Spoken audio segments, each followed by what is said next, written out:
Au bord de la Grande Bleue, sur les rives de la Méditerranée, Oran, la radieuse, deuxième ville d'Algérie avec ses 700 000 habitants et ses 10 siècles d'histoire. C'est là que nous nous retrouvons en direct cet après-midi. Vous étiez nombreux à attendre ce rendez-vous à travers KTO, en direct donc depuis l'Algérie, pour la messe de béatification des 19 martyrs. Depuis ce sanctuaire de Santa Cruz et sa tour gigantesque surmontée de la statue de la Vierge, érigée après l'épidémie de choléra qui avait ravagé la ville en 1849 et le miracle de la pluie qui avait mis fin à la propagation de la maladie. Ce sanctuaire de Santa Cruz et cette statue de la Vierge qui surplombe donc toute la ville d'Oran et qui est devenu même un des symboles de la ville et aussi un lieu de promenade très prisé par les Oranais qui viennent régulièrement y pique-niquer en famille et y saluer Marie. C'est donc ici que nous nous retrouvons pour cette célébration qui va être présidée par le cardinal Becciu, préfet de la Congrégation pour les causes des saints, entouré du porteur de la cause, comme l'on dit dans le vocabulaire de l'Église, l'archevêque d'Alger, et puis bien sûr de l'évêque du lieu, Monseigneur Jean-Paul Vesco, évêque d'Oran. Alors tout ce monde-là, les concélébrants, les évêques présents, ils sont nombreux, on les verra tout à l'heure, tout ce monde est en train de se préparer et on attend ici au sanctuaire de Santa Cruz l'arrivée des officiels, des représentants du pouvoir civil algérien, des représentants des corps constitués, de l'armée aussi, et puis les représentants du corps diplomatique. Rappelons que sur ces 19 martyrs, si la très grande majorité était originaire de France, il y avait aussi un Belge, Charles Deckers, il y avait 2 religieuses espagnoles et un de Malte. Voilà donc. Dieu dans les cieux et paix sur la terre aux hommes qu'il aime.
Prions le Seigneur. Seigneur, qui a préparé à ton Fils une demeure digne de lui par la conception immaculée de la Vierge, puisque tu l'as préservé de tout péché par une grâce venant déjà de la mort de ton Fils, accorde-nous, à l'intercession de cette mère très pure, de parvenir jusqu'à toi, purifier nous aussi de tout mal.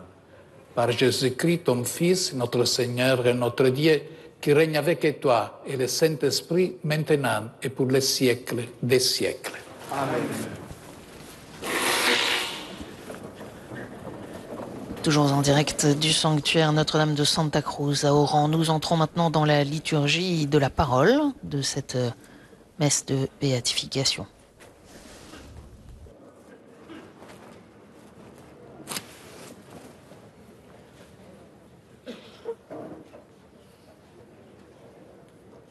Première lecture. Lecture du livre du prophète Isaïe. Broyé par la souffrance, le serviteur a plu au Seigneur.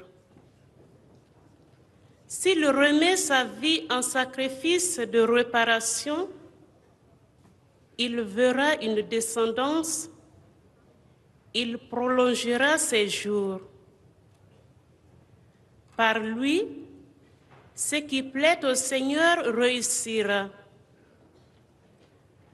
Par suite de ces tourments, il verra la lumière, la connaissance le comblera.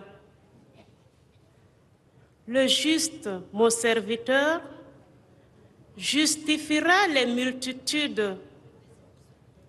Il se chargera de leurs fautes. Parole du Seigneur.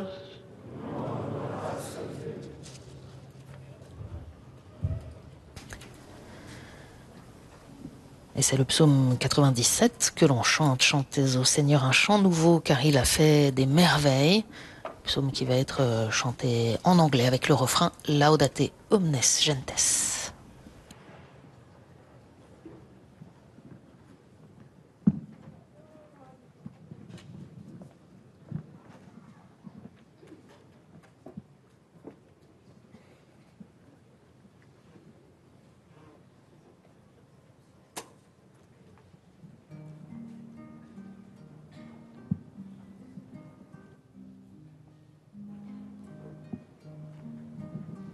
Laudate omnes gentes, laudate Dominum.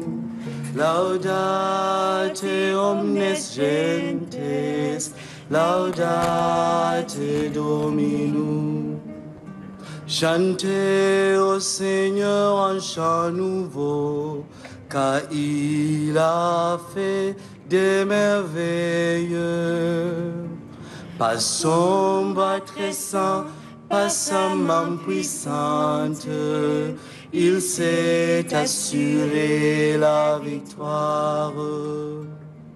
Laudate omnes gentes, laudate Dominum. Laudate omnes gentes, laudate Dominum.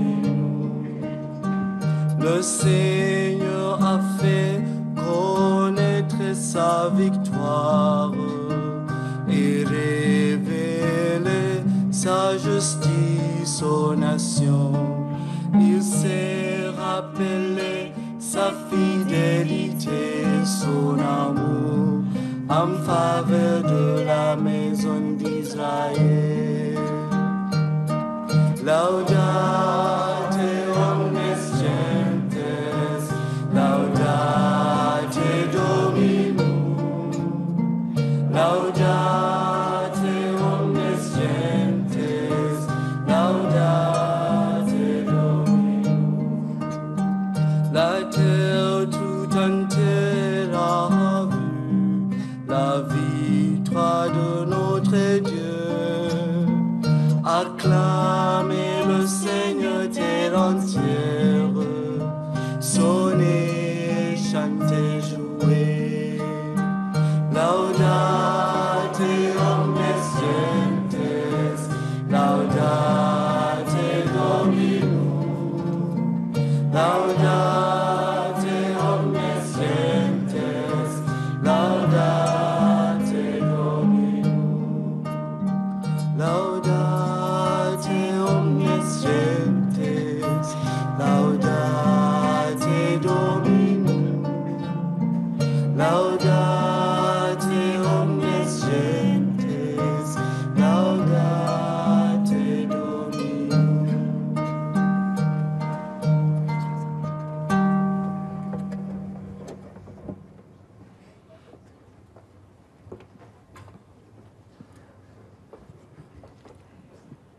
Lectura del libro del Apocalipsis de San Juan. Yo, Juan, vi un ángel que subía del Lecture oriente de l'Apocalypse llevando de el Saint Jean. sello del Dios Moi, vivo. Jean, j'ai vu un ange qui montait du côté où le soleil se lève, avec le sceau qui imprime la marque du Dieu vivant. D'une voix forte, il cria aux 4 anges qui avaient reçu le pouvoir de faire du mal à la terre et à la mer. Ne faites pas de mal à la terre, ni à la mer, ni aux arbres, avant que nous ayons marqué du sceau le front des serviteurs de notre Dieu.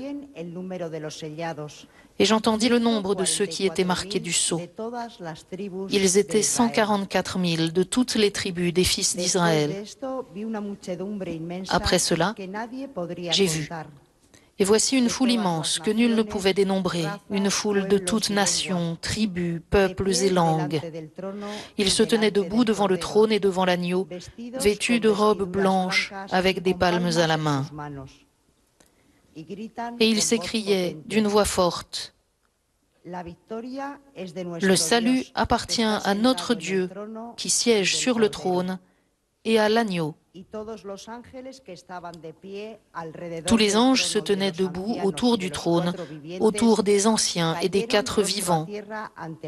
Se jetant devant le trône face contre terre, ils se prosternèrent devant Dieu. Et ils disaient « Amen, louange, gloire, sagesse et action de grâce, honneur, puissance et force à notre Dieu pour les siècles des siècles. Amen. » L'un des anciens prit alors la parole et me dit, « Ces gens vêtus de robes blanches, qui sont-ils et d'où viennent-ils » Je lui répondis, « Mon Seigneur, toi tu le sais. » Il me répondit, « Ceux-là viennent de la grande épreuve. Ils ont lavé leurs robes, ils les ont blanchies par le sang de l'agneau. C'est pourquoi ils sont devant le trône de Dieu et le servent jour et nuit dans son sanctuaire. Celui qui siège sur le trône établira sa demeure chez eux. Ils n'auront plus faim, ils n'auront plus soif, ni le soleil ni la chaleur ne les accablera, puisque l'agneau qui se tient au milieu du trône sera leur pasteur pour les conduire aux sources des eaux de la vie. Et Dieu essuiera toute larme de leurs yeux. Parole du Seigneur.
Vierge fiancée, Marie reçut l'ange de Dieu.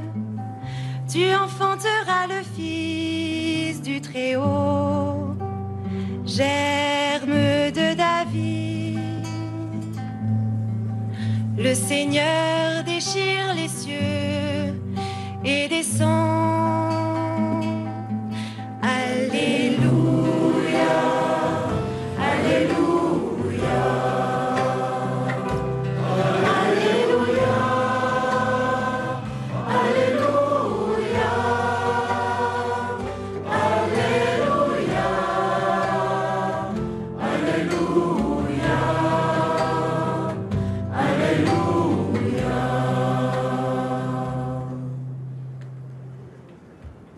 Le Seigneur soit avec vous. Et avec votre esprit. Évangile de Jésus-Christ selon saint Luc. Gloire à toi, Seigneur.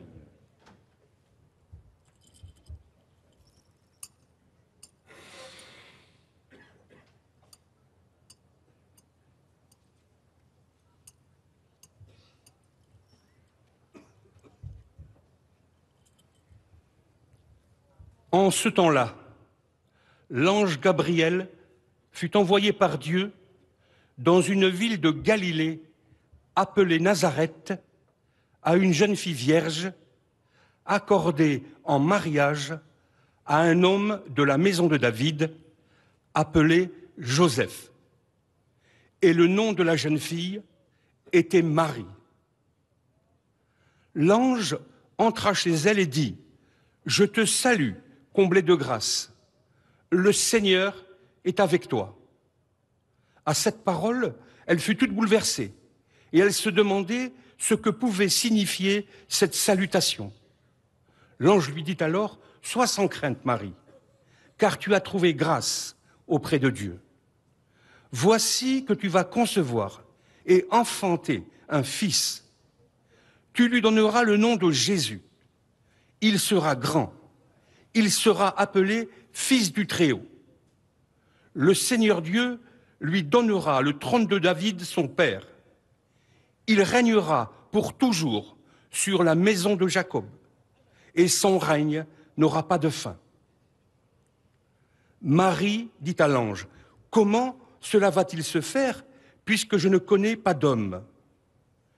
Et l'ange lui répondit, « L'Esprit Saint viendra sur toi, et la puissance du Très-Haut te prendra sous son ombre. C'est pourquoi celui qui va naître sera saint. Il sera appelé Fils de Dieu. Or voici que dans sa vieillesse, Élisabeth, ta parente, a conçu elle aussi un fils et en est à son 6e mois, alors qu'on l'appelait la femme stérile. Car rien n'est impossible à Dieu. Marie dit alors, « Voici la servante du Seigneur, que tout m'advienne selon ta parole. » Alors, l'ange la quitta.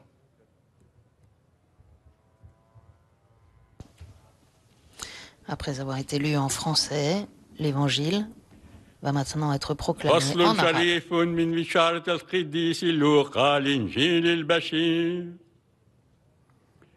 وفي الشهر السادس أرسل الله الملاك جبرائيل إلى مدينة في الجليل اسمها الناصرة إلى عذراء مخطوبة لرجل من بيت داود اسمه يوسف واسم الفتاة مريم. فدخل إليها الملاك فقال: السلام عليك أيتها الممتلئة نعمة الرب معك. فدخلها اضطراب شديد لهذا الكلام فسألت نفسها ما معنى هذا السلام. فقال لها الملاك: لا تخافي يا مريم فقد نلت حظوة عند الله فتحملين وتلدين ابنا فسميه يسوع سيكون عظيما وابن العلي يدعى ويليه الرب الإله عرش أبيه داود ويملك على بيت يعقوب أبد الدهر ولن يكون لملكه نهاية. فقالت مريم للملاك: كيف يكون هذا ولا أعرف رجلا؟ فأجاب الملاك: إن الروح القدس سينزل عليك وقدرة العلي تظللك لذلك يكون المولود قدوسا وابن الله يدعى. وها إن نصيبتك إليصابات قد حبلت هي أيضا بابن في شيخوختها وهذا هو الشهر السادس لتلك التي كانت تدعى عاقرة فما من شيء يعجز الله فقالت مريم أنا أمة الرب فليكن لي بحسب قولك فانصرف الملاك من عندها كلام الرب. Acclamons la parole de Dieu. Louange à toi, Seigneur Jésus. L'évangile lu en français et puis proclamé en arabe par le père Thierry Becker, qui était le vicaire général du diocèse d'Oran au temps de Monseigneur Claverie.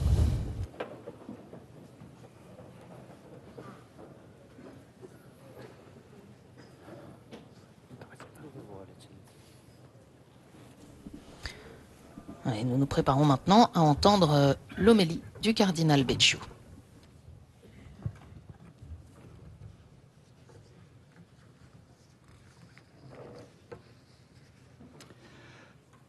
Chers frères, chères sœurs, le passage de l'Apocalypse proclamé dans la deuxième lecture nous présente la foule immense de ceux qui ont déjà atteint le but de salut éternel vers lequel nous sommes tous en route. Le royaume de l'espérance, le royaume de ceux qui voient Dieu comme il est. L'apôtre Jean, dans sa vision riche en symboles, les voit debout devant le trône de Dieu, vêtus de robes blanches, couleur de la lumière divine et de la gloire pascale. Mais la blancheur des robes est obtenue en les projetant dans le sang rouge du Christ. Ces élus ont fait l'expérience de grandes épreuves.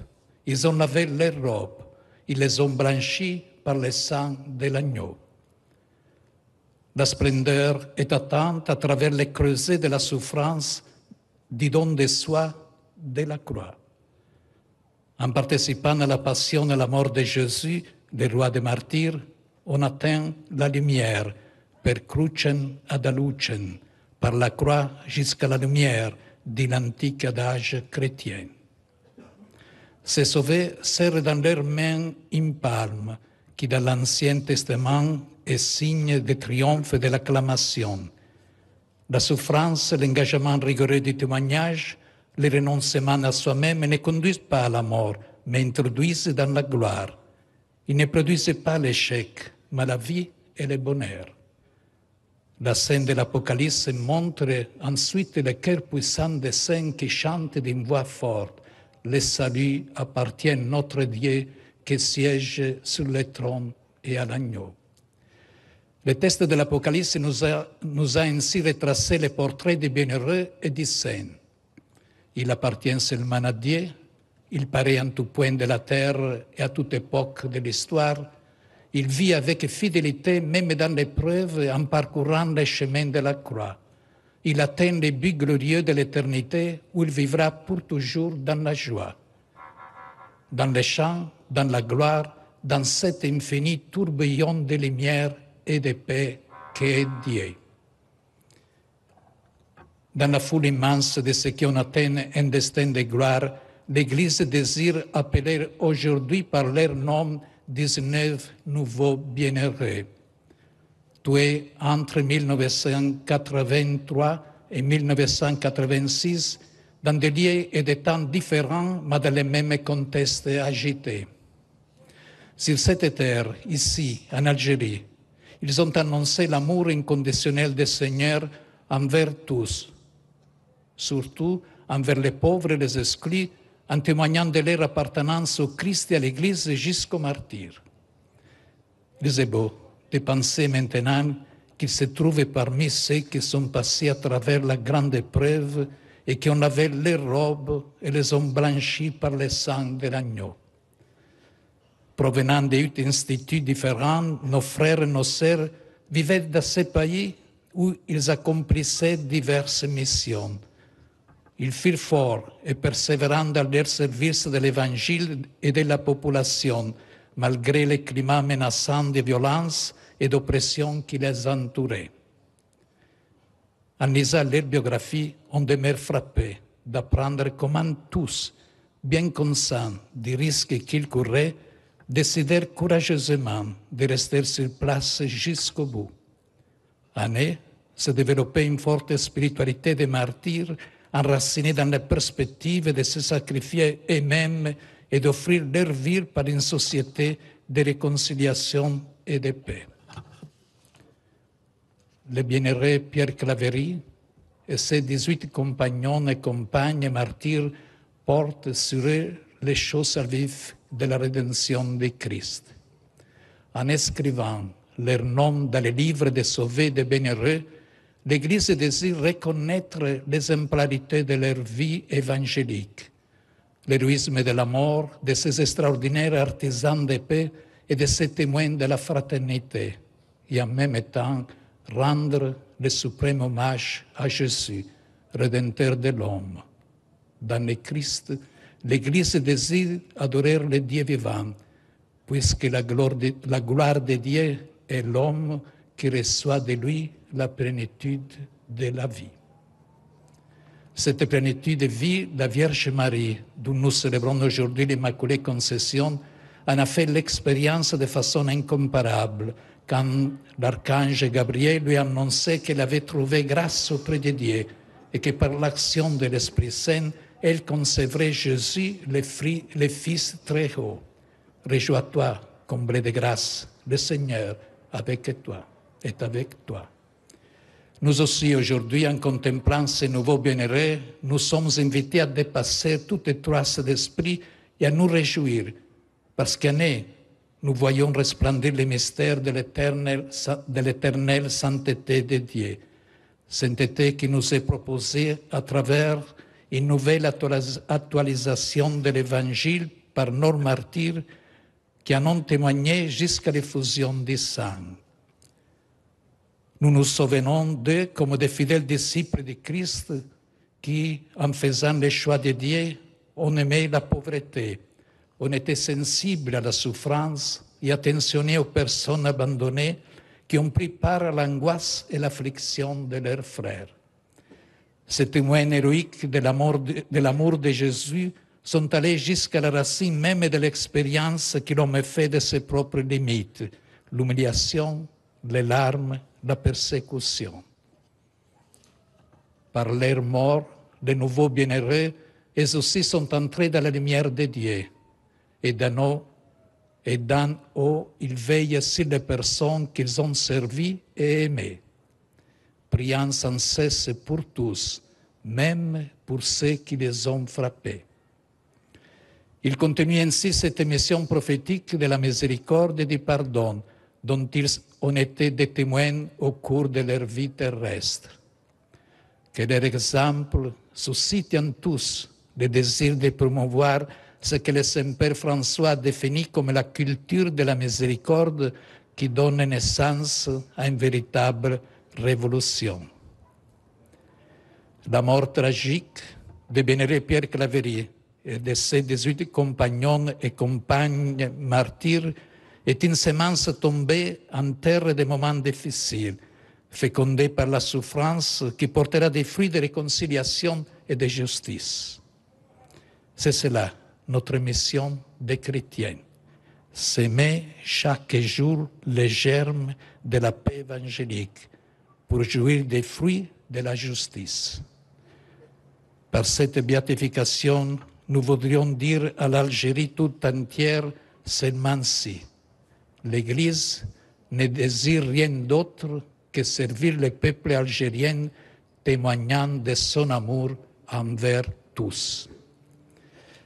En Algérie, comme en tout point de la terre, les chrétiens sont animés du désir de vivre ensemble, de contribuer concrètement à construire un avenir lumineux d'espérance par la sagesse de la paix, pour édifier une société fondée sur le respect réciproque, sur la collaboration, sur l'amour.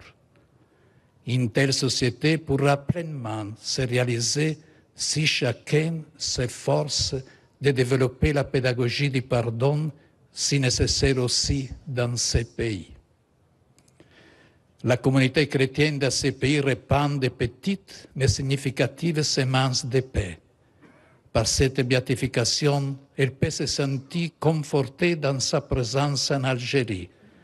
Par ces 19 martyrs, que s'affermisse en elle la conviction que sa précieuse présence près de ce peuple est justifiée par le désir d'être lumière et signe de l'amour de Dieu pour la population tout entière. Le témoignage lumineux de ces bénéreux constitue un exemple vivant et proche pour tous. Leur vie et leur mort est un appel direct à nous tous, chrétiens, et en particulier à vous, frères ou sœurs dans la vie religieuse, à être fidèles à tout prix à votre vocation propre, en servant l'Évangile et l'Église dans une vie de vraie fraternité, dans la persévérance et dans le témoignage du choix radical de Dieu. Je ne peux pas terminer sans exprimer une vive gratitude aux congrégations religieuses auxquelles nos frères et nos sœurs appartenaient, comme aussi à leurs familles naturelles qui ont tant souffert de leur perte, mais qui maintenant peuvent se réjouir avec toute l'Église de les savoir bienheureux dans le ciel.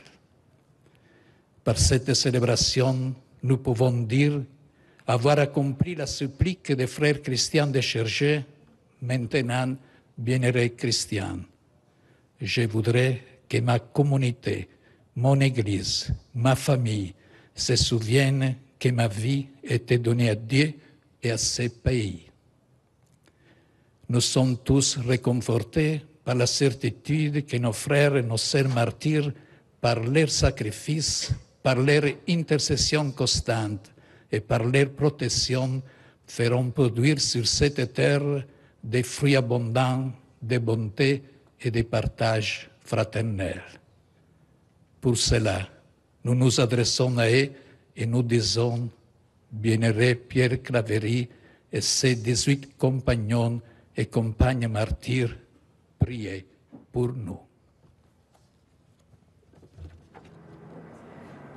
Loué sois-tu, Seigneur, pour tous ceux et celles qui aujourd'hui, en Algérie et dans le monde, sont engagés dans la construction de la paix entre les peuples. Change nos propres cœurs pour nous aider à mieux vivre ensemble. Apprends-nous à savoir rencontrer tout autre dans un esprit de bienveillance pour accueillir sa différence, les richesses de sa foi et de sa culture. Nous te prions, Seigneur. Et toujours le refrain, Dieu est amour, Dieu est lumière, Dieu est notre vie.